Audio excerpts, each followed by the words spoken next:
ലോക്സഭയിൽ വെളിപ്പെടുത്തലുമായി കേന്ദ്ര ആഭ്യന്തരമന്ത്രി അമിത് ഷാ. പഹൽഗാമിൽ ആക്രമണം നടത്തിയ 3 ഭീകരരെയും വധിച്ചു. ഭീകരരെ വധിച്ചത് ഓപ്പറേഷൻ മഹാദേവിലൂടെ. ഭീകരരുടെ പേരുകൾ പുറത്തുവിട്ട അമിത് ഷാ ആക്രമണം ആസൂത്രണം ചെയ്തവരെയും കൊലപ്പെടുത്തി. കോൺഗ്രസിനെ പരോക്ഷമായി ആക്രമിച്ച അമിത് ഷാ ആക്രമണം നടത്തിയത് വിദേശ ഭീകരരാണെന്ന് തെളിവുണ്ട്.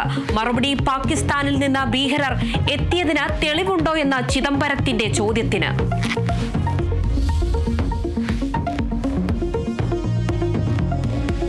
ധർമ്മസ്ഥല കൂട്ടക്കൊലയിൽ SIT സംഘത്തിന്റെ നേതൃത്വത്തിൽ പരിശോധന. സ്ഥലത്ത് വൻ പോലീസ് സന്നാഹം.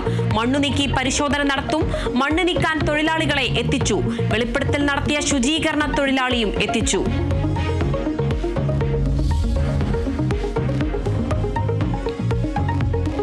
നിമിഷപ്രിയയുടെ വധശിക്ഷ ഒഴിവാക്കാൻ ധാരണയെന്ന നിലപാടിൽ ഉറച്ച കാന്താപുരം. എക്സ്പോസ്റ്റർ പിൻവലിച്ചില്ലെന്ന കാന്താപുരത്തിന്റെ ഓഫീസ്. റീപോസ്റ്റ് ചെയ്ത വാർത്ത കാണാതായത് ANA നീക്കം ചെയ്തതിനെ തുടർന്നെന്നും കാന്താപുരം.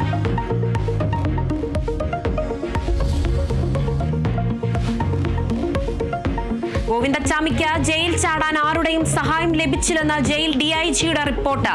ജയിലിലുണ്ടായത് ഗുരുതര സുരക്ഷാ വീഴ്ച. ജീവനക്കാരോ തടവുകാരോ സഹായിച്ചതിന് തെളിവില്ല. ജയിലഴികൾ മുറിച്ചതിന് ശാസ്ത്രീയ അന്വേഷണം വേണമെന്നും അന്വേഷണ റിപ്പോർട്ടിൽ.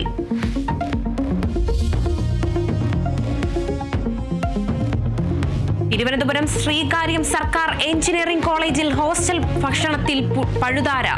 പ്രതിഷേധവുമായി ഹോസ്റ്റൽ വിദ്യാർത്ഥികൾ. ഹോസ്റ്റലിന്റെ അടിസ്ഥാന സൗകര്യങ്ങളില്ലെന്ന ആരോപണം. പരാതിപ്പെട്ടിട്ടും നടപടിയില്ലെന്ന പരാതി.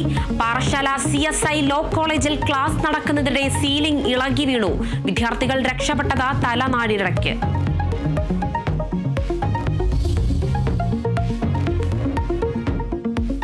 ആക്ഷൻ ഹീറോ ബിജു 2ന്റെ പേര് വ്യാജ ഒപ്പിട്ട് സ്വന്തമാക്കിയെന്ന പരാതിയിൽ നിർമ്മാതാവ് AS സംഷാദിനെതിരെ കേസ്. പാലാരിവട്ടം പോലീസ് ഷംസാദിനെതിരെ FIR രജിസ്റ്റർ ചെയ്തു. നടപടി നിവിൻ പോളി നൽകിയ പരാതിയെ തുടർന്ന്.